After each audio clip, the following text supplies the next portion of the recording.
Gentlemen, please welcome Reid.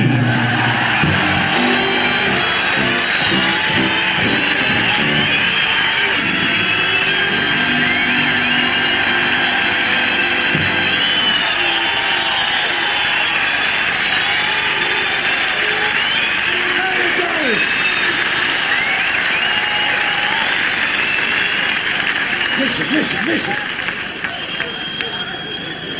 Shut up, Trappy.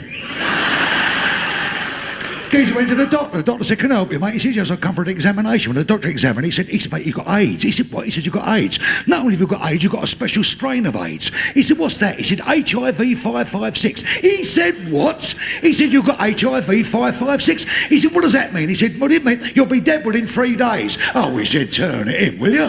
He said, "I'm telling you, you'll be dead within 3 days." He went over to see his mum. He said, "Mum, I've got HIV 556. She said, "Son, what does that mean?" He said, "Mum, I'll be dead within 3 days." She said, "What a shame." He said, "A shame? A shame?" He said, "Come down to bingo hall with me." He said, "The bingo hall? I've only got 3 days left." Down the bingo hall he went. He played bingo. He won everything. 4 corners, any line, top line, full house. Up come the national grid. £670,000 he won. The bingo hall caller said, "Son, I've been a bingo caller for 41 years. I've never seen anybody so lucky." He said, "Lucky? Lucky? I've got HIV 556. Fuck me," said the bingo caller, "you won the raffle as well."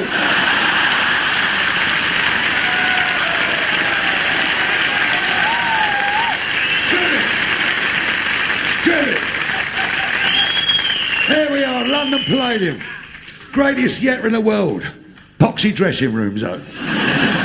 I've been in bigger women.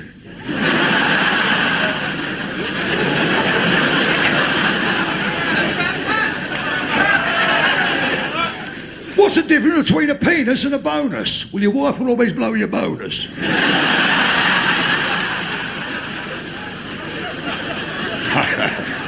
What do you call a dog with no tongue? Scruffy bollocks.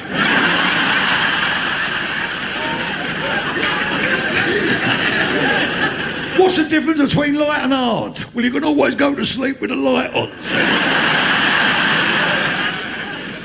This boy and girl punk rocker were talking. They were listening to some music. And the girl punk rocker said to the boy punk rocker, "Is that Johnny Rotten?" He said, "No, I've only used it twice."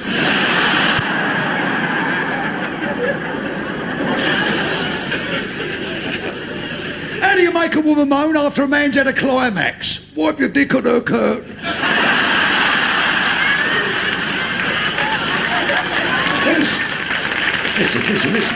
Listen. There was these 2 cows in the field, see, and it was a lovely day, the blue skies, little fluffy clouds, and all the birds were chirping. One of these cows went, "Moo." The other one went, "You bastard." I was going to say that. Do you like silly stories like that, eh? 2 dogs were walking down the road. One dog said to the other one, "Do you use a rubber when you make love?" The other one went, "Durex." He said, "No, I asked you first."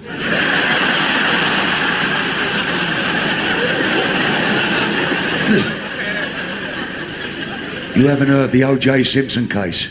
His lawyer went up to the night. He said, "Some good news and bad news." He said, "What's the bad news?" He said, "Your defence lawyer, I'm giving it up." He said, "Your bank right's guilty. They found your blood in the car. They found your blood in the hair. They found your blood in the gloves." O.J. said, "Jesus Christ, what's the good news?" He said, "Your cholesterol's very low."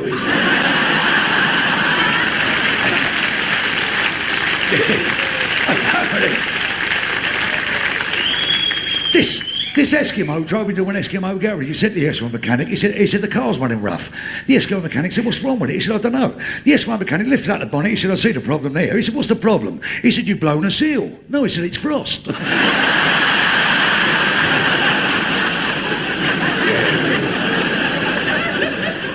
Quasimodo walked into Burton's. He said, "Have you got a suit to fit me?" The governor said, "If we have, someone's going to get the fucking sack."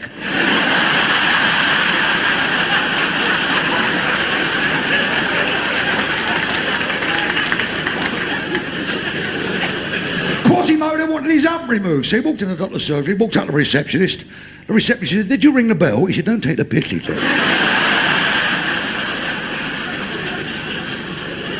So he walked in the surgery, the doctor said, do you want your hump removed, Quasi? He said, yes. He said, get undressed. Quasimodo took off 8 overcoats, 4 mechs, 2 suits, 19 jumpers, 2 shirts. The doctor said, hang on a minute, Quas, hang on.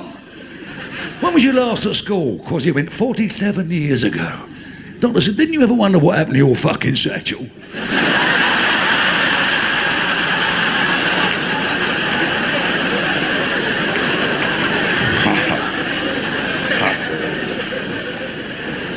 Anyway, I'm glad you're laughing. I don't know what I'm grinning about. I've got to go into hospital tomorrow. I've got to have a mole removed from the end of my dick. It's the last time I fucked one of them.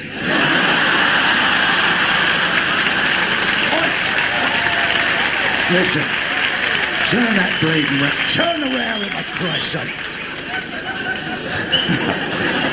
Now it's nice to be here. I met a mate of mine here and I ain't seen him for a long time. Little old fella's got a bit of a stutter. I said, how are you, Tom? He went, I'm for fine. I said, have you got a job yet? Well, apparently he's got a job. He's walking past his place. There was a notice in the winter. Wanted salesman. He walked in, he said, I want to be a salesman, I want to be a salesman, I want to be a salesman, I want to be a salesman. The governor said, look, I don't think you're really cut out with this, mate. He said, yeah, I want to be a salesman, I want to be. He said, look. He said, take these 10 Bibles. He said, go away. He said, come back in a month's time, let me know how you got on. An hour later, my mate walked back in. The governor said, you haven't sold 10 Bibles in an hour. He said, look, take these 20 Bibles. He said, go away, come back in 2 months, let me know how you got on. 2 hours later, my mate walked back in. The governor said, you haven't sold 20 Bibles in 2 hours. He said, he said, well, how'd you do it? He said, I walk up to the door, I walk up to the door, I knock on the door. When a person comes down, I say, do you want to buy a Bible, or shall I fucking read you one?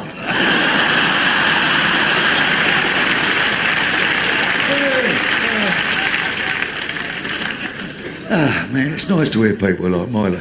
Let's get rid of this bleeding jacket, for Christ's sake. Why don't you show us your plums and make us all laugh? I normally throw on a 4, but it's a present from the wife. I found it over the back of the bed when I got home early last night. Yeah, nice to hear people grin, for Christ's sake. Oh, I mean, you must be like me, sick to death. Every time you go up in the morning, you open a paper, switch on the box, listen to the radio. There's aggravation going on every quarter of this earth. It gets right up my bugle. And we're always involved. I mean, what was our last thing? Saddam Hussein, Desert Storm. Jesus Christ. Having said that, of course. That is one savage regime, Saddam Hussein. Look, if a man gets caught stealing that, they cut his right hand off, as you know. If the same man gets caught, they cut his left hand off. Only thing you can steal after that is fucking donuts.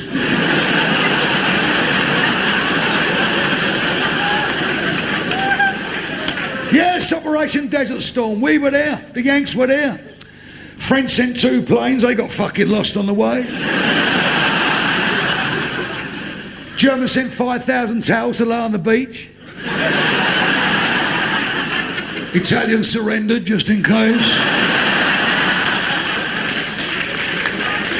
160 degrees in the shade and the Irish sent 2 fucking icebreakers.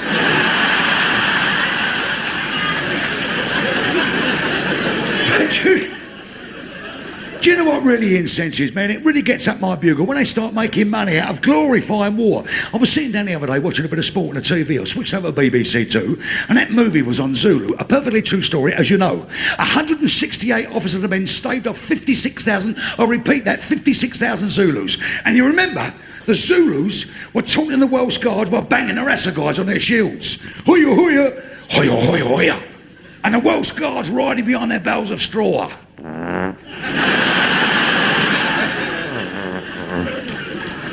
All of a sudden, behind a ridge, a dozen Zulus come out. They started to throw their assegais over. 2 Welsh Guards fell down. One of the spear in his shoulder, one of the spear in his thighs. And right in the middle of it, remember, perfectly true, up he got, Diarese, didn't he?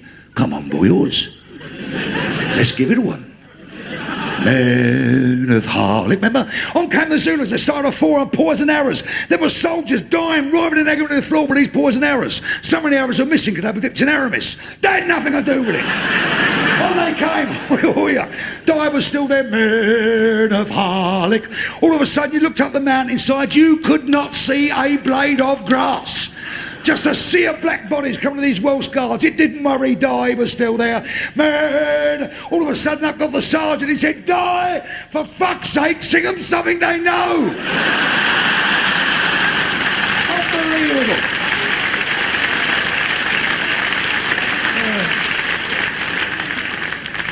I don't know, Jesus Christ. The army's not the same as it used to be, I'm sure. I know that I'm getting not young in years anymore, but I remember when I joined the army, going up to sign on and all that, going and sodding about, I went up for the medical, and there's about 4 or 5 geezers in front of me. The first one went up to the sergeant, what's your name, lad? He went, McCoy. He said, McCoy, what do you do delivering, lad? He said, I'm a puff, sir. He said, a what? Are you puff? What do you mean a puff? He said, I work in a candle factory, sir. I puff, puff, puff, puff, puff the candle, sir. Oh, he said, oh, candle factory. On your way, lad. Next one, what's your name? He said, McCoy, sir. He said, what are you delivering, McCoy? He said, I'm a puff, sir. He said, another bleeding puff. He said, are you a relation to him? He said, no, sir. He said, right, lad. What, do you work in a candle factory? He said, no, sir. I work in a glass blowing factory. And I'm called a puff because I puff, puff, puff, puff, puff, puff, puff up the glasses. Oh, I puff the glasses, all right. Next, what's your name? He said, McCoy. You bastard, he said. He said, McCoy, what do you do for a living? He said, I'm a puff, you bastard, bastard, he said. He said, another puff, eh? You work in a candle factory? He said, no, I don't, you bastard, he said. Do you work in a glass blowing factory? He said, no, I don't. He said, what do you do then? He said, I'm the real fucking McCoy.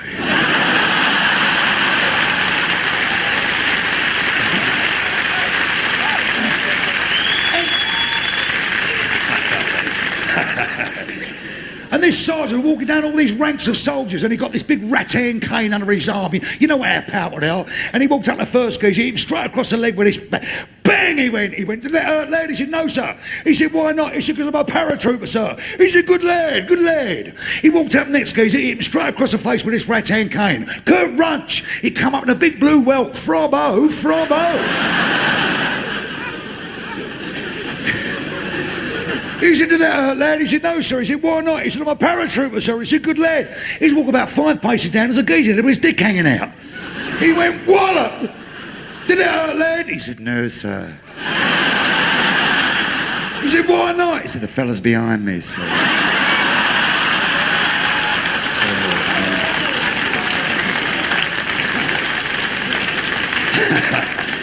Let's see what sort of orders we've got. Listen. Geezer went on holiday. He come back off holiday. His mate's waiting for him at the airport. He said, oh, Tom, how are things? He went, I've got some good news and bad news. He said, what's the bad news? He said, your dog's dead. He said, the dog's dead? What are you talking about? It's only a pup. He said, well, the horse kicked it in the throat. He said, the horse kicked it in the throat? What are you talking about? What frightened the horse? Oh, he said, the stables were on fire. He said, the stables were on fire? And he just had a bleeding built. How did that start? He said, it was a smoke and flames from the main house. Oh, he said, don't tell me the bloody house has burned down. How did that occur? He said, a candle fell off your father's coffin. Why? He said, me dad dead. When did this happen? He said, 2 weeks after your mum. Why? He said, what's the good news? He said, well, the heat from the flames have brought the fucking deaths up early.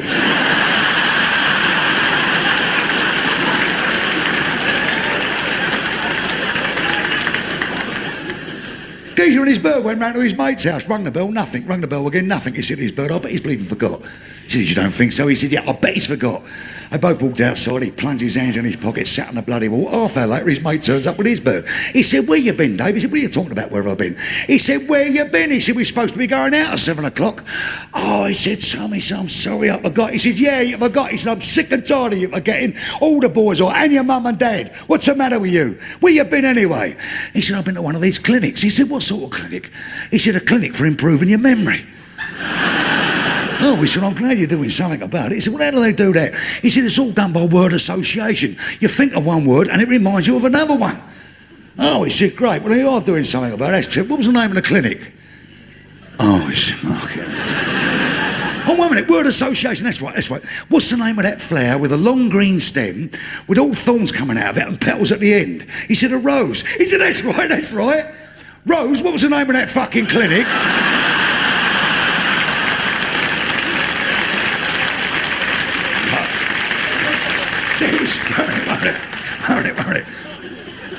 There was these two geezers, mates all their life, best fishing pals. They haven't seen each other all season. They met right at the back end of the season. He said, Charlie, how are you? He said, I'm all right, Tel. He said, how was your season? He said, I had a real trumpy season, but I got her own up. Right at the end of the season, he said, I caught the biggest pike I've ever seen in my life. He said, great, how big was it? He said, 12 foot long. Oh, he said, turn it in, will ya? How much did it weigh? He said, half a ton. Oh, he said, what you got me down as? Some sort of pilchard? He said, it was half a ton. He said, that was your season anyway. He said, I'm glad you've asked me, innit? He said, me and the boat boys went out boat fishing. He said, I got stuck into something. He said, what was it? He said, I'm going to tell you. He said, I couldn't get it off the ground. He said, so all the fellas went to the back of the boat and it took me 4 hours to get it to the surface. He said, what sort of a fish was it? He said, funny enough, it wasn't a fish. It was one of these lanterns off the back of an old Spanish galleon, and it must have been lying in silt for centuries because it was in pristine condition. So much so, the candle was still alight. His mate went, turn it in, will ya? He said, all right, you knock 6 foot off your fish and I'll blow the fucking candle out.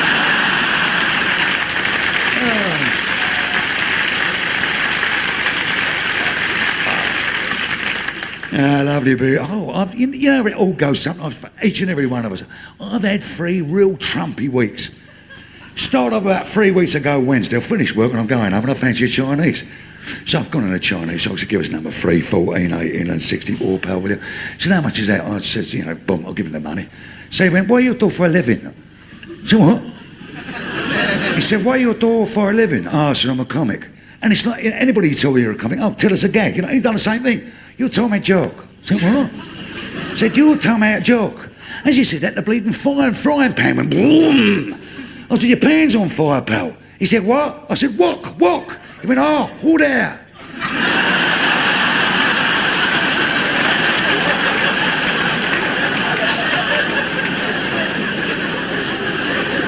The day after that, we get burgled. It was gay burglars. I knew that because the furniture being rearranged and there was a quiche in the oven, right? So on the Friday, I'm sitting down indoors, I'm reading Salman Rushdie's new book, Buddha's a Wanker.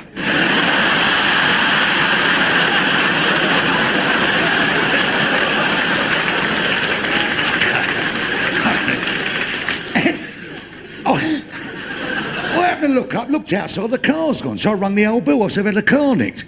He said, where was it parked? At outside. He said, alarmed. I said, I'm not too fucking pleased about it. Stupid questions. I go and buy another car. I bought a Ford Pubics. It's made out of old Corsairs, you know.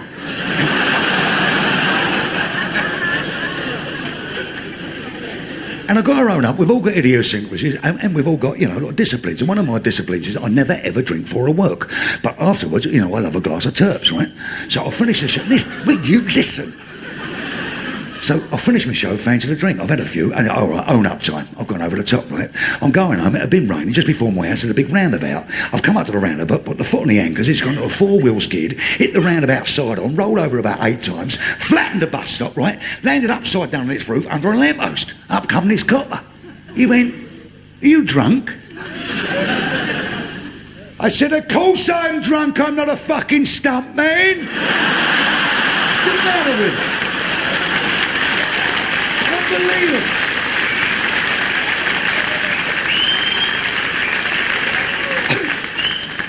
I said, I'm worried about my insect collection. He said, where's that, in the boot? I said, no, it's on the front number plate.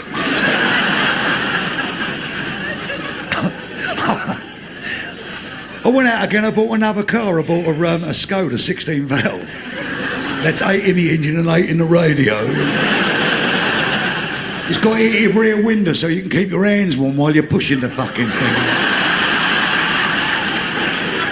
You may laugh, you may chart, but you know the Skoda was voted the safest car in the world. You might remember it. About 7 months ago, a geezer went over the cliff in a Skoda, fell 500 feet, the car smashed to pieces on the rock below. He got out and walked away unscathed, which only goes to prove nobody wants to be seen fucking dead in a Skoda.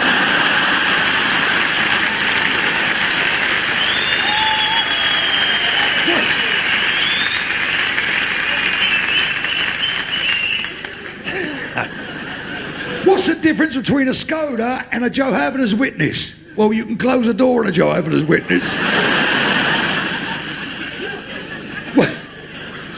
What's the difference between a Skoda and a sheep? Well, you feel less embarrassed getting out of a sheep.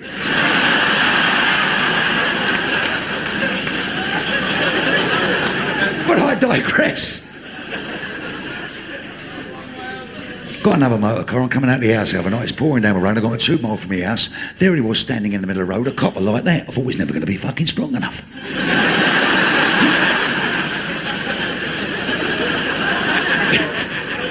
He's hit the bonnet. He's bounced off the windscreen.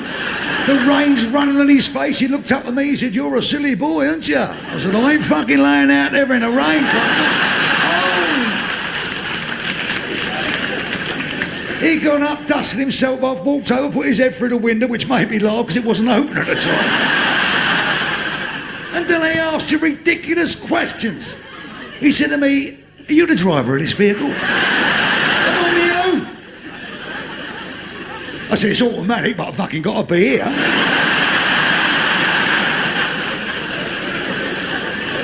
Anyway.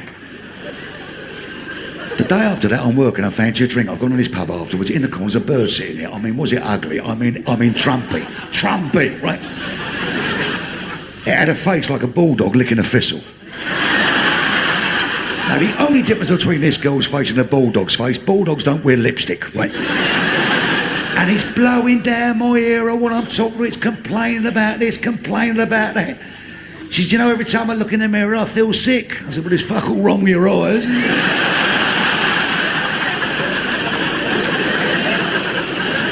So I'll give it a tug by using the old thing, right? I went, "How would you like to see the soles of your shoes in my wing mirrors?" I've got it outside in the back of the motor, legs right nicks off, legs 9:15, and I'm singing the old love song to her as I'm doing the business, right? "Oh, Rudolph the Red-Nosed Reindeer." Listen.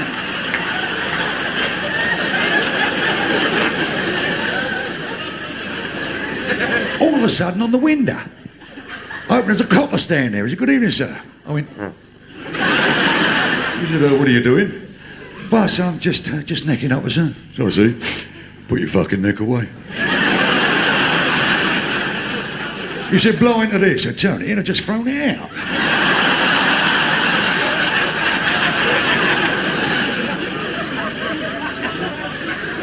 He looked at the girl, said, "Rather an attractive young lady. As a matter of fact, I'm feeling a bit horny myself tonight.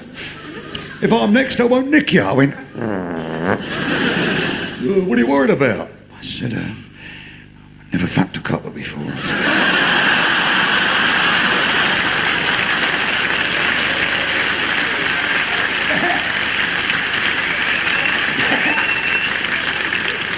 He must have been feeling a bit lonely because he asked me to accompany him down the station, see.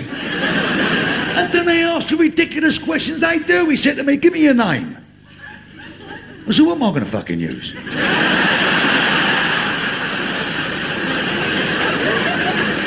He said, "Have you got a police record?" I said, "Yeah, I got Walking on the Moon."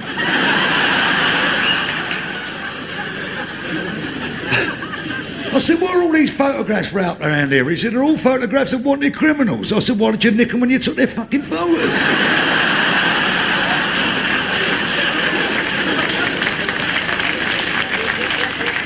Do you hear about the copper that found the dead horse in Piccadilly? He couldn't spell Piccadilly, so he dragged the fucking thing to Soho to report it.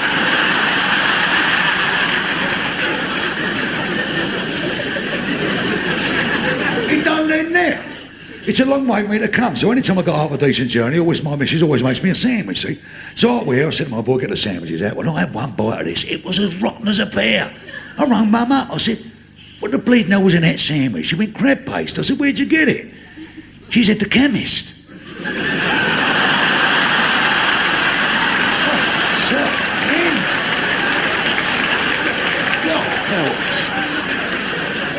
Anyway, I'm still hungry, right?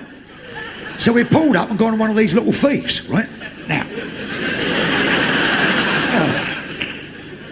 And you get all that bullshit. I'm standing in the queue, the waiter come up, table of 4, we sat down, which really annoyed me. I didn't know who the fucking other 3 were, right?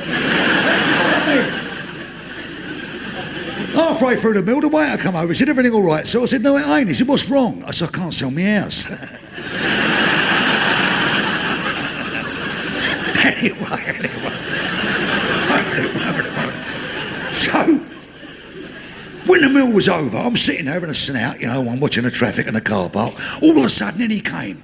He must have been 22 stone. Long greasy hair, big scraggly beard. He had tattoos all over him. Hate, hate, hate, hate, hate, hate, hate. Mother. He said to me, "You're Mike Reid, aren't you?" I went, "Yeah." "Yes, I thought so. Gives a push." Yeah, I went, "All right." We went outside and he sat on a swing.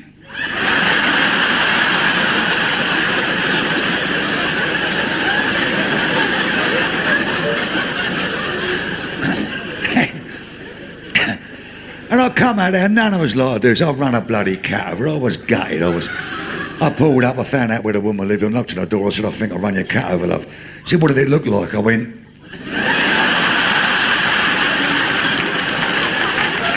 She said, "No, what did it look like before you run it over?" I went...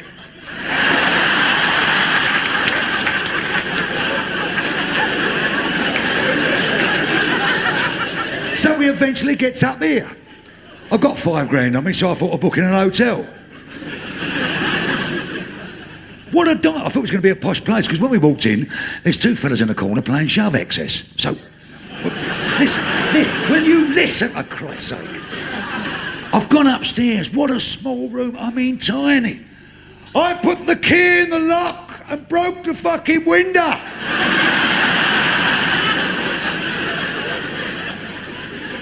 I run down to the manager. I said, "I've got a leak in the sink." He said, "Have you must, sir?" I said, "What?" I said, "I want a sheet on the bed." He said, "There's a toilet down the hallway." I said, "What?" I said, "I want a sheet for the bed." He said, "You have to ring housekeeping." I looked around, there's a little notice on the wall, "Press for service." So I pressed it. Fucking tennis ball hit me in the eye. I'm coming across the road here. This prostitute come up to me. She went, "Hello." I went, "Hello, sweetheart." She said, "Would you like to sleep with me at £50? Well, I said, I'm not all that tired, but I could do with the money, you know.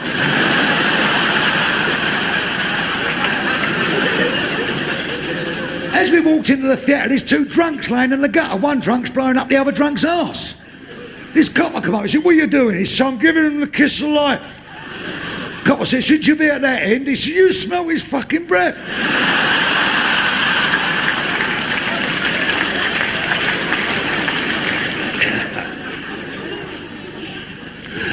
The Queen's going around the hospital. She come up to a fella in the bed. She went, "Hello, my man, what's wrong with you?" I said, "I've got a ball on me plums, Your Majesty." "To the Queen, to the Queen." The matron's dragged the Queen away. She'd come back to this guy. He said, "What's the matter with you?" He said, "What are you talking about?" He said, "That was the Queen." He said, "I'm well aware of who it was." He said, "You don't tell the Queen you had a boil on your plums." He went, "All right, trapper lots."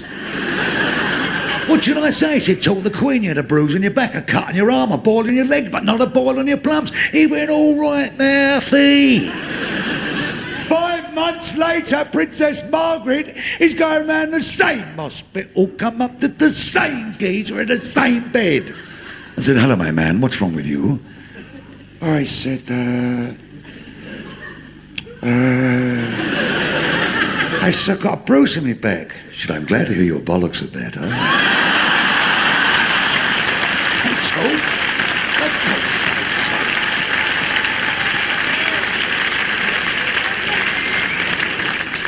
Yes. See that? My foot moves and his mouth works. Two fellas been out drinking all night. They finish a drink and they're going home. They pass this great big house. On this lawn, a huge lawn in front of this great big house. And on this lawn there are two dogs at it. One geezer said to his mate, he said, "That's the only way to make love to the old woman." He said, "What way?" He said, "The way them two dogs are on that front lawn." He said, "You never made love to your wife that way." He said, "What are you talking about, you melt? What are you talking about? It's the best position to go in. She kneels over at a 45-degree angle. I sit behind her. We can both watch TV at the same time." Well, he said, "I've been married 9 years and I never made love to my wife the way their two dogs are on that front lawn." His mate said, "Get home tonight, give the old woman a couple of martinis. You're bound to be on the firm." You see him the following morning. He said, "How'd you get on?" He said, "Fucking delightful. All night long, bunches of that."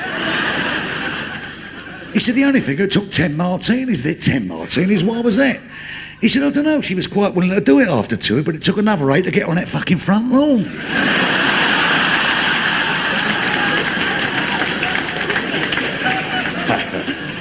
Picture the scene.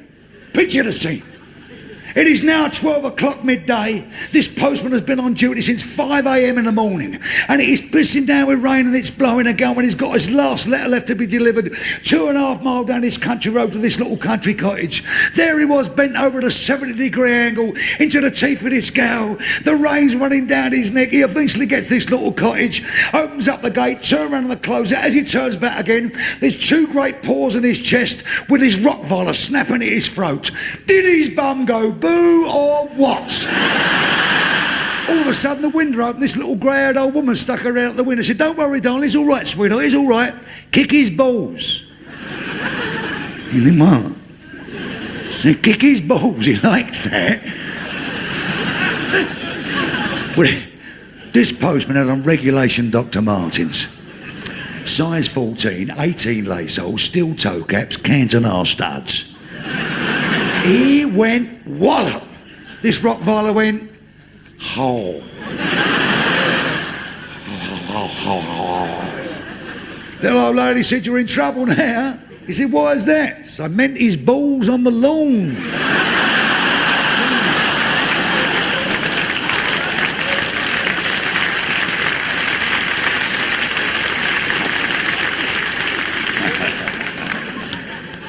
The weather's been great, hasn't it? I don't give a monkeys about the bloody water. We had a summer 4 months. Terrific. That's what we deserve over here.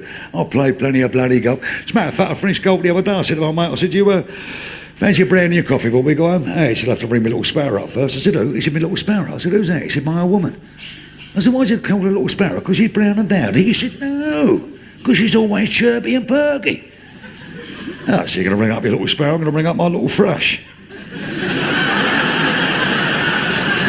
He said, "Who's that?" I said, "My old woman." He said, "Why do you call her thrush?" I said, "Because she fucking irritates me."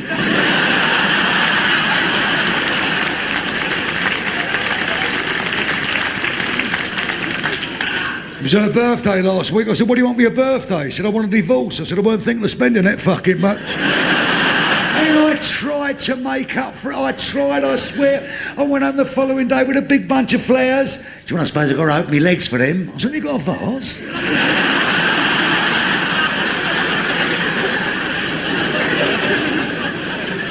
I met her at a dance years ago. I walked over, I said, "You fancy a dance?" "Yeah, if you like. We may win the spot prize." It wouldn't surprise me, you're fucking covered in them. So there we was. She went, "You smell nice, what you got on?" I said, "I got hard on, but I didn't think you could smell it."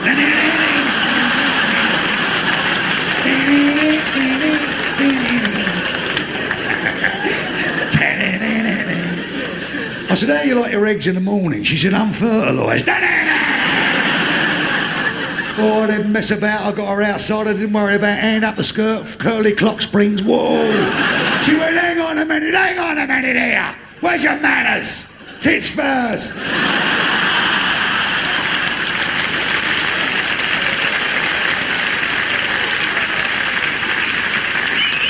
I got her outside. All of a sudden the fence went over. A geezer came out. He said, "You broke my fence. That cost you £20. I said, "I'm only paying a tenner. I was fucking pushing the other way."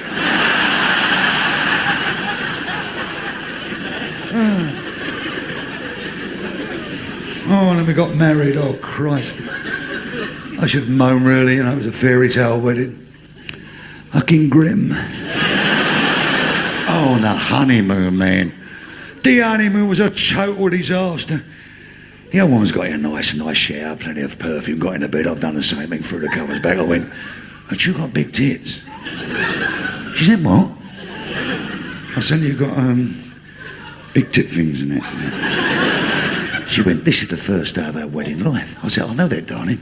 She said, "If you think for 1 minute you're going to speak to me for the rest of your life like that, you're mistaken." I said, "Wait a minute, sweetheart." She said, No, outside." I said, "What do you mean? Outside is wedding." I'm standing out the balcony, freezing me plums off. All of a sudden, 2 doors down there opened up. A geezer come out. I said, "You all right, mate?" He said, "No, I bleeding ain't." I said, "What's the matter, son?" He said, "I'm on my honeymoon." "Yeah." I said, "I know you, Phil. What are you doing out here?" He said, "Well, the old woman's getting undressed, just took her knickers off, and since she got a lovely big arse and she's thrown me out." 9 doors up there opened up. I said, the geezer come out. I said, "I bet you put your foot in it." He said, "No, but I fucking could have done," he said.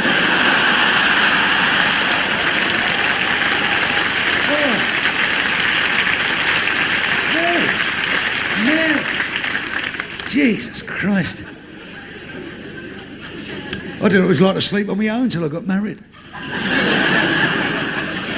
I mean, this may sound like a chauvinist remark, it may sound like it, but what is the point of us fellas getting married? Especially me, I don't understand it. In my case, I might as well have gone out, found a woman I couldn't stand and bought her a fucking house.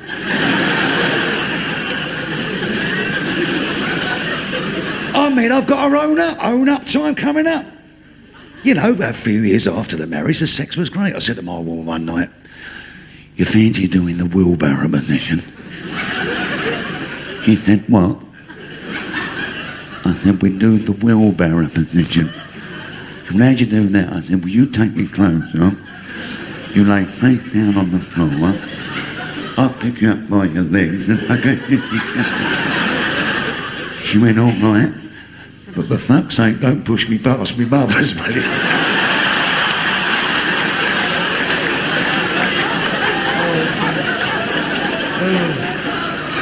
And that was it, man. As a matter of fact, my old woman's legs have been together longer than the shadows. Do you know what her idea of oral sex is? To sit me down and fucking talk me out of it.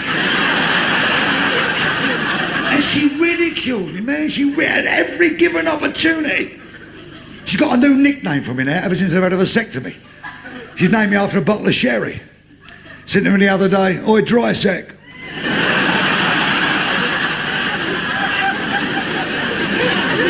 She said, "Come and make love to me, I want to time this egg." And I fucking hate runny eggs too.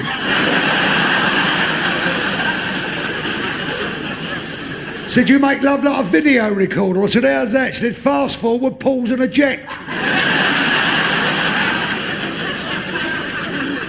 And it's not for the want of trying. I keep trying to liven it all up. I said to her last week, I said, "You know, darling, why don't we try a different position? You know, like, liven our love life up." She said, "Well, what are you going to do?" I said, "Well, we can do it back to back." She said, "How are we going to do it that way?" I said, "We get another couple in."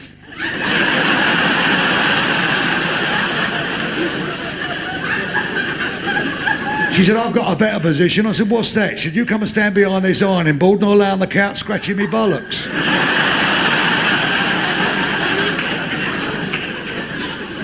I went to the doctors last week. I said, "Doc, I think the wife's dead." He said, "What?" I said, "I think the wife's dead." He said, "What makes you think that?" I said, "Well, the sex is still the same, but the washing's piling up."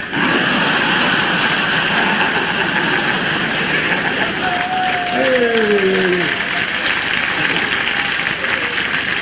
Will you listen? The old one went to the doctors last week. The doctor said, "Can I help you, Mrs. Reid?" He said, "Yes, doctor, I've come for an examination. I've got a slight problem." He said, "What is the problem?" He said, "Well, the baby's got a little infection in the corner of his mouth." The doctor said, "Was the baby breastfed or bottle fed?" He said, "It's breastfed." He said, "May I see your breast, Mrs. Reid?" Oh, he said, "Thank you very much. Yes, thank you."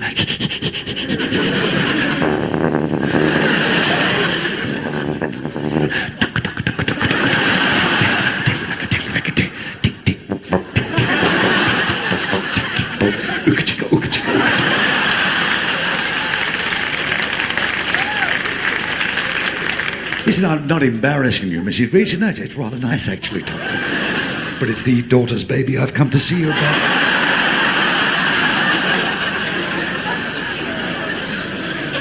And when she came out and said, "While I was at the doctor's, he gave me a thorough examination. Here I got breasts, legs, feet and ankle of a 17-year-old girl." I said, "Yeah, what do you say about your big fat arse?" We never fucking mentioned you once.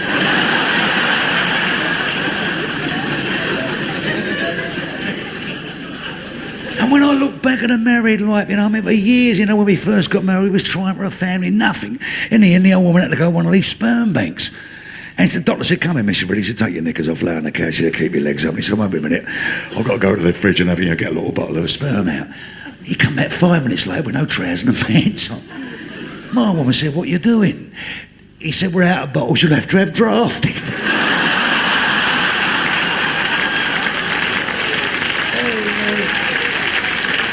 See, the problem with marriage to me is always the same. It's a ridiculous statement, if you will, because I'm one myself in-laws. My mother-in-law is an 18 carats, 100% rat bag. I know I've said it before, I make no excuses. 32 stone the woman weighs, no matter where you're sitting in the room she's sitting next to you. Ooh. First time my father-in-law wanted to give her one, he climbed on top and said, "Can I switch the light off, love?" I said, "It's why?" He said, "The bulb's burning my fucking arse." I was telling you before, it's true. It's true. And he's getting worse, the father-in-law. He's thick as two planks, and the elder again. Listen to this. He's walked in the other night with a handful of dog's crap, a handful of it, and said to me, "Look at how I nearly stood in."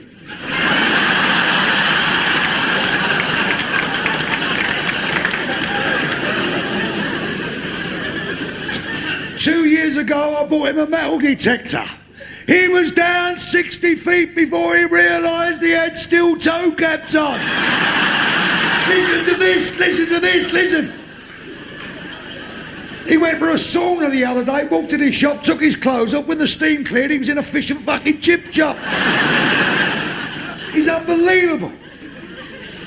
And you know what it is with families? I mean, when you're involved here, you're sitting down and believe it or not, I've never been a nosy people. I don't stick my trunk in anybody else's business.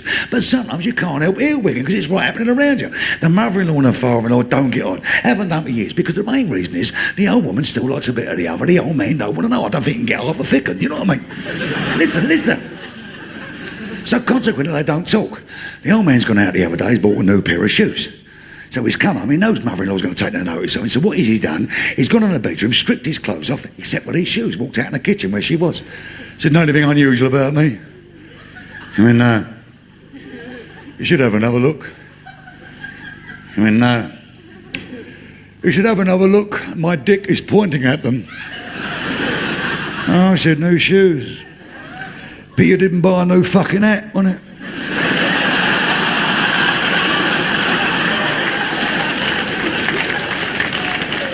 He's murder. He's mad, and the stories go back for years since he was a bloody toddler. It never. I'll give you an idea. When his first daughter was born, he was in the hospital waiting for the baby to be born. Out come the nurse with a black baby, obviously a mistake. Said to my father-in-law, "Is this yours?" He said, "I suppose so. She burns every fucking thing." I mean it.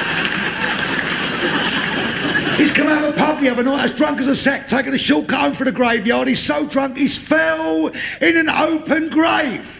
There he is for the next half hour. "Help! I'm cold, I'm cold." Another drunk come by. "Of course you're cold. They haven't fucking covered you up, you see." And she's awful. The mother-in-law is awful. She's withering. Got that withering look and come around my house the other day. She said, "Well, what's that on the wall? Modern art?" I said, "No, it's a fucking mirror."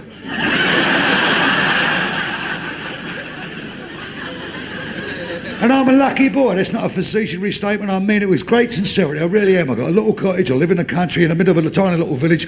We've got a local pub called the Cricketers. The governor's name is Graham. He was in it tonight. So where are you, Graham? Here he is in it tonight. There, Graham down there. Lovely man. Nice bit of entertainment. On the odd occasion, we all get going there. Game of darts, game of pool. Thoroughly enjoy it. As I say, on the odd occasion, Graham gets a bit of entertainment in there. Last Saturday night, there's a bit of entertainment. I'm not working. We're all in there. Kids, in-laws, outlaws, everybody's there. In comes the entertainment. This geezer has got a full-grown 504-pound lion. He's got this lion on stage. He pulled his hands in this lion's jaws, leaving open these lion's jaws, undone his flies, put his wink in this lion's mouth. Listen to what I'm saying. Reached into his pocket, pulled out a 4-pound steel club hammer. He's hit this lion right on top of the biscuit. Wallop! This lion's jaws have closed a 1/16 of an inch either side this geezer's dick. He said, "There are, ladies and gentlemen, a very difficult and dangerous trick.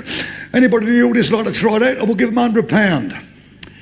My mother-in-law got up and said, "I'll try it, but don't shoot me on the head as hard as you hit that fucking lion." I was so embarrassed. Wait a minute, listen to me, listen. It's her birthday last week. The lady's 72 years old, right? Now she's... Father-in-law's come up to me. Michael said, "What?" He said, "Mum wants a vibrator for her birthday." I said, "Turn it in, Dad, she's 72. He said, "She bloody wants one. I know nothing about it. Come down to the sex shop. I'm down there, right?" Father-in-law said to the geezer behind the counter. He said, "Our wife wants a vibrator." He said, "All up now, man. Big ones, small ones, little ones, long ones, fat ones, thin ones. Green ones, blue ones, orange ones." My mother-in-law said, "I'll have that red one." I said, "Don't embarrass me, Mum. That's a fire extinguisher."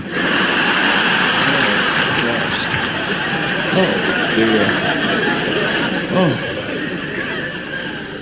Talking about a sex shop, met a girl the other night, 38, 45, what I call a handsome woman. We had a great night out, nice meal, couple of bottles of wine, got back to her motor car. She had a large motor car. That's why I like, you know, girls around about that age, they know what they want. She said, fancy making love to me in the back of the car? I thought, well, I ain't 20 years older than all the old bone. Yeah, sod it, you know, changes as good as the rest. Got in the motor car, she's undone the bag, pulled his Durex out. Well, when she's pulled it out of the packet, it's got all lumps on it, warts, feathers, wobbly bits. I said, what the bleeding hell's that for? She said, I get more pleasure out of it that way. I turned it inside out. I thought, fuck it, why should she have all the fun?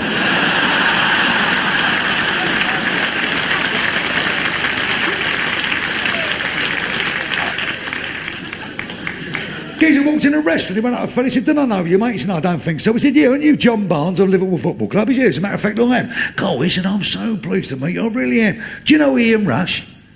He said, what are you talking about? Do I know Ian Rush? I train with him every day. I play football with him every Saturday. He's one of my best mates. Oh, is it really? Why did you pass him the fucking ball then?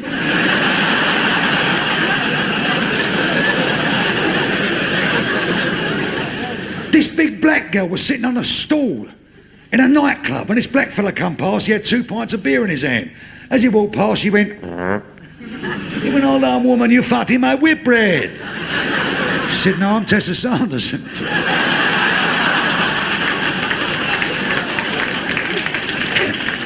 A fella walked into a religious instruction shop. As he walked in his shop, there's a black geezer behind the counter. He said, could I have that lithograph of the Lord's Prayer, please? He said, okay, man. He said, how much is it? He said, £48.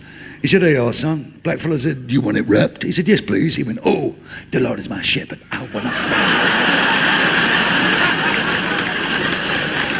I know that time now we live in a multiracial society, we've got to accept it, and that's the way the things are. But there are always the last bastions, of snobbery, if you will. This black fella went to join the golf club. So he sat there in front of the secretary. The secretary said, can I help you? Yes, I said, I want to join the golf club. He said, no, the club that you want is the municipal, and it's 5 minutes down the road. No, he said, no, no. I want to join this golf club. The secretary said, watch my lips. Watch my lips. The golf club that you want is a municipal, and it's 5 minutes down the road. This black fella put his hand in his pocket. He wore the notes out like that. He said, I want to join this golf club, and my name is Linford Christie. Oh, he said, I'm terribly sorry, Mr. Christie, I'm embarrassed. In that case, it's 2 minutes down the fucking road.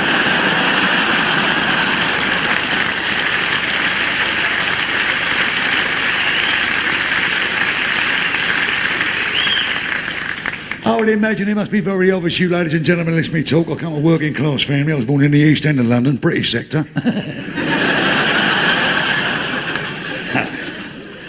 Raised up round here by my old nan and gran. I always talk about my nan because she'd been dead and gone many years, but I miss her to this day. I loved her so much. Wonderful sense of humour, my nan. And she walked in a bleeding ironmonger's once. She said, can I have that picture frame? The geezer went, do you want a screw for it? She said, no, but I'll give you a blowjob for the toaster. She had that, you know what I mean? That homely sense of humour. Oh yes, she was funny, draws a bone.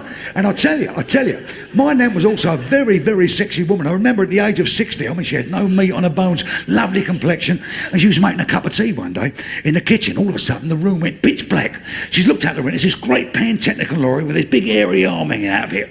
She walked out, she went, hello, driver, who happened to be a nice-looking fella.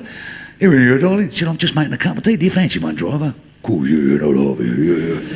He jumped out of the lorry, come to the door. She went, look, I'm making a cup of tea, but I'm feeling a bit horny. She said, can I play with one of your plums? So she undone his flies.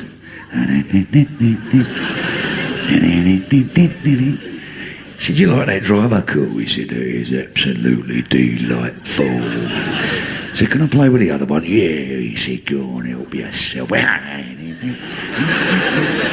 How's that, driver? He said, that's unbelievable. She said, good. Well, don't fucking park there again.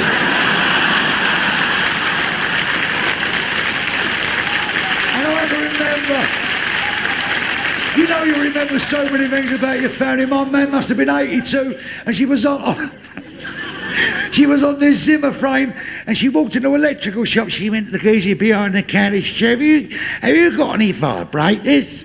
He went, yeah, I got these here, Don. It's 6 inches long. She went, no, that's not the one. No, that's no good. He said, well, I got these 12-inch ones. She went, no, that's no good either.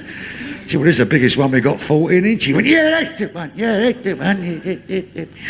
How do you switch it off?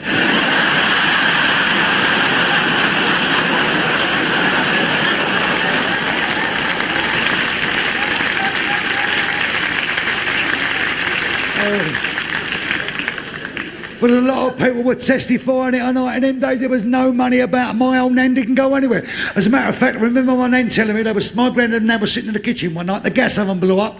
It blew my nan and granddad through the roof. And my nan swears that was the only time they went out together for 18 years. And you know what it was like in them days? Huge families. I mean, 12 was not a fast family. 16, 17 kids. And once the kids had grown up, the old man didn't want to know. As long as he had a few copper coins, he was down a pub. 6 didn't come into it anymore. And my nan went down Ridley Road Market one day, and she found one of the, well, we had never any black or brown people, but she's found one down there. All the robes on, full turbo. And he had this pipe and this wicker basket. He went... And a rope come out this wicker basket. My nan said to him, will that work on anything? Bang ding bang dang bang ding ding bang dang bing. I think she'd give him 3 crowns. She's gone home, my old granddad's laying in bed. Out come the pipe. And the sheets began to rise. My nan thought, this is it. And it got bigger and bigger. She whipped the sheet back and his pyjama cord was going... Well, they didn't have nothing. And my old granddad, he was a huge man, a massive man, very proud man, huge, 6'7". The only job he had in his life, he was a lifeguard on Clacton Beach. Couldn't swim a stroke, but he could fucking walk out a long way, you know. And men in that period of time, they were so proud of what they did in the First World War. I remember I was knee high to a grasshopper. My granddad took me up to the cenotaph on Remembrance Day. And I remember my hand was in his and he's walking along. My old granddad had a bloody war wound. And as you know, I don't want to get involved in all that, but you see some of these men actually fought for this country, you know, legless in wheelchairs, but they all wore their medals with great pride. And my granddad was the same. And he was proud of his war wound. And we're walking along like that. My old granddad's dragging his leg and a poor old sopper's coming by and he was like that. My old granddad passed and went, war wound, Flanders, 1917. The guy went, oh yeah, he said, dog shit, he said, just now, he said.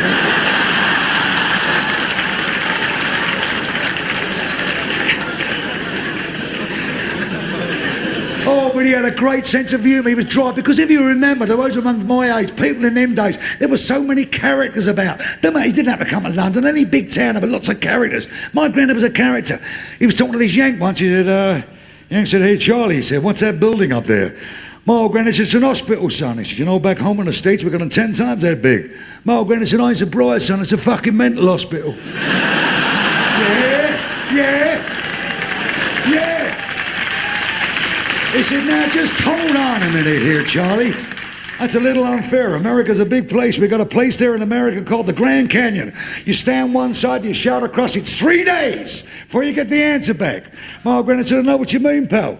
We blew the bugle in 1939. You never fucking heard it in 1941. Yeah. Oh, listen. My granddad was walking down the road one day. He's come round the corner. He's confronted by this huge funeral.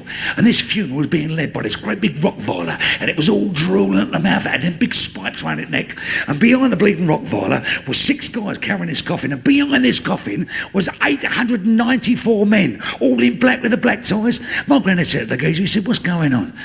He said, it's my wife's funeral. Oh, he said, oh, mate, he said, I'm sorry. He said, I didn't realise. Your wife's funeral? He said, yeah. He said, what happened? He said, well, he said, the dog killed her. He said, the bloody dog killed her? What happened there? He said, well, it's my third wife. He said, and everything goes all right for a little while, and as soon as the wife starts moaning, the Rottweiler leaps at her rips the throat out. My grand said, couldn't borrow that dog, could I? The fella said, get back in the fucking queue.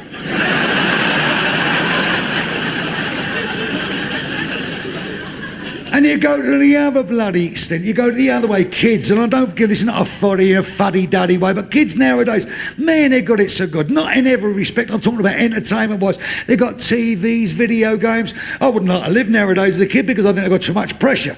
But I mean, their education, 40 in a class these days, that's a lot of kids. When I was a youngster, 197 in my class. By the time they called the register, it was fucking playtime. School days. Remember the first time I had sex? I was on my own.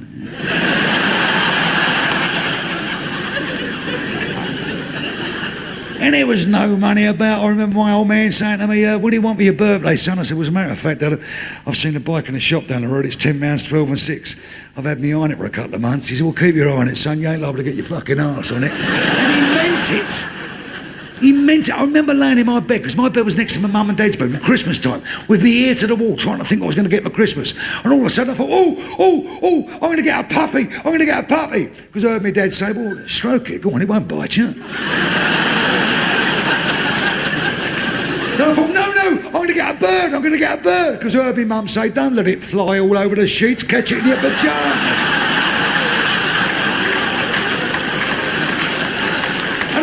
Investigate further. I've opened my door, got to my mum's bedroom door, opened that up. I was absolutely gutted. And they used to tell me off for sucking me thumb.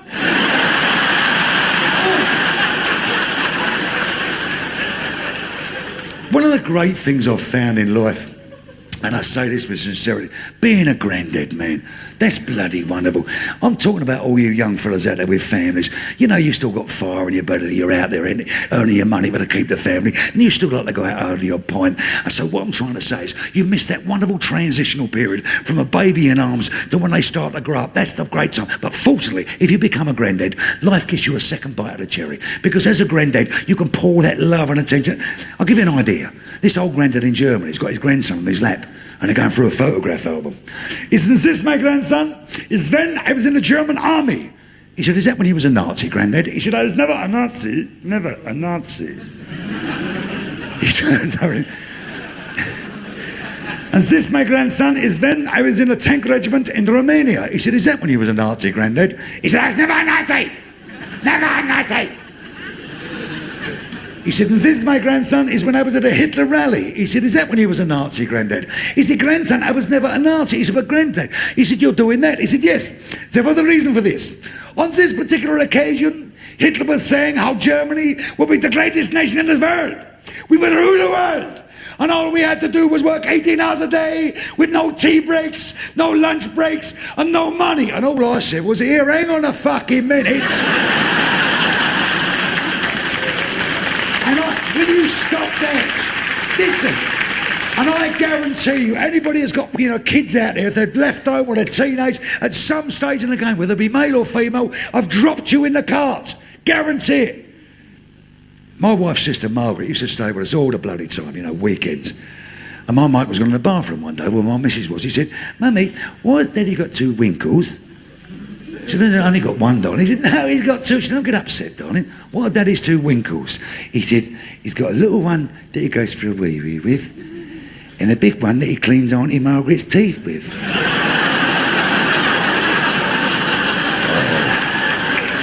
Oh, Scotty beat me up, for Christ's sake. Oh, man. There's a fella running down the road. The geezer said, where you going, mate? He said, a lion's escaped from the zoo. He said, what way did it go? He said, you don't think I'm fucking chasing it, do you?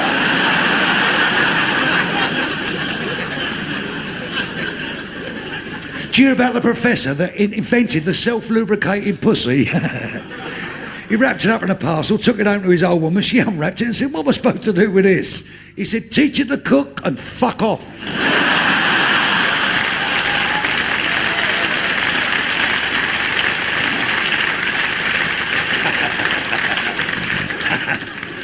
This duck booked into an hotel with his bird. They've gone upstairs and the duck rang a receptionist. He said, can you send up a Durex? Receptionist said, shall I put it on your bill? He said, I ain't a fucking pervert.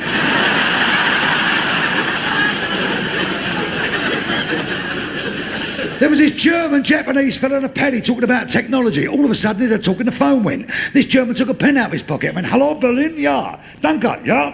I will ring you back tomorrow, thank you." He says, "There you are, gentlemen, German technology. The phone in the pen." As he put it away, the phone went again. This chap took a tooth out. "Hello, Tokyo. Hi. Hi. So there you are, gentlemen, Japanese technology, phone in tooth." Paddy went, "Hang on a minute. I got a fax coming through."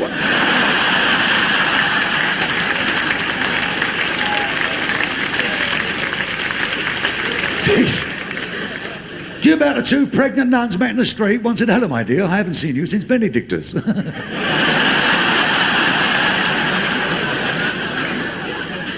you about the monk who caught his dick in a bell rope and told himself off? No. Do you know what?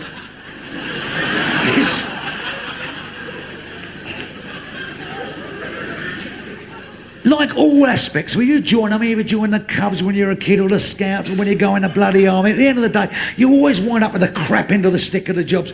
This little bloody nun, she just joined the monastery, poor little girl, and they give her the crap end of the... And she'd been out since 5 a.m. in the morning, she's been digging the garden, and she's been sowing all the seeds and reaping this and raking that, and it was 8 o'clock at night, the sun was going down, and she turned around and she washed her hands in a bowl of water, and she dried them, as she turned back again, there's all the birds pecking at her seeds. She went berserk. She went, "Fuck off, fuck off, fuck off." All of a sudden, up come the Mother Superior, said, "How dare you? How dare you use that language in the... How dare you? You say shoo, then they'll fuck off."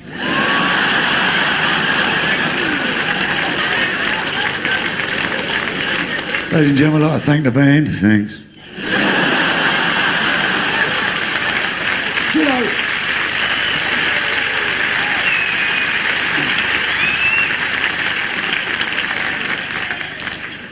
What about a geezer guy lying in bed with his bird? He's giving her a service.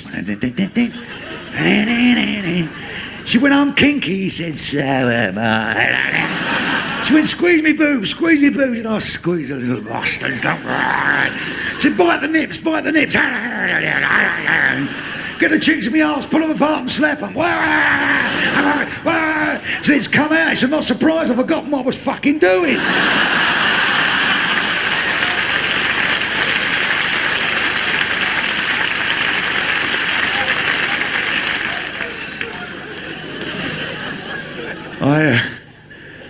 You may not believe this, but it's perfectly true. I don't particularly like swearing in front of ladies, especially ladies I've never met in my life before. So if it got a bit rough round the edges, girls, I do apologise. But by the same token, I hope there was something there that you could at least have a grin at. You know, I don't like to offend too much. I can't wish you, I can wish you Merry Christmas and Happy New Year. But what I can say is there's something that we can do with each other, and it don't cost a copper coin, and it makes this world go round so much better. Be nice to each other.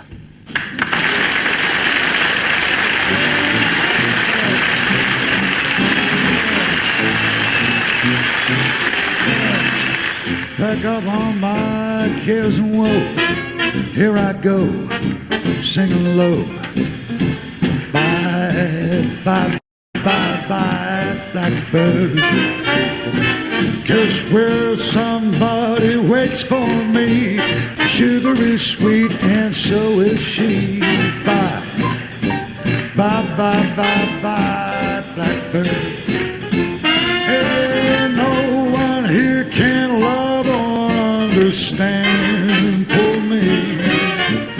Oh, what hard luck stories they'll hand me. Light my bed and light the lights. I'll arrive late tonight. Blackbird, bye, bye, bye, bye, bye, bye, bye.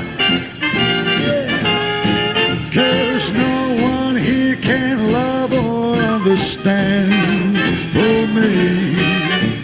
Oh, what hard luck stories they'll hand me. Make my bed and light the lights. I'll arrive late tonight. Blackbird, I said blackbird. I'd like to leave you with a passing thought, something to make you think. If New Age travellers like travelling, why the fuck do they moan when the police move them on? Bye.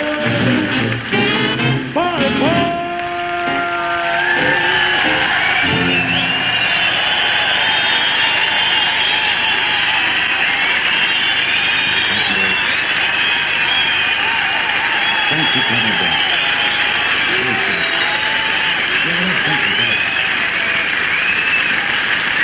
Good night, God bless. Thanks for coming down, Dolly, and 9 8 as well.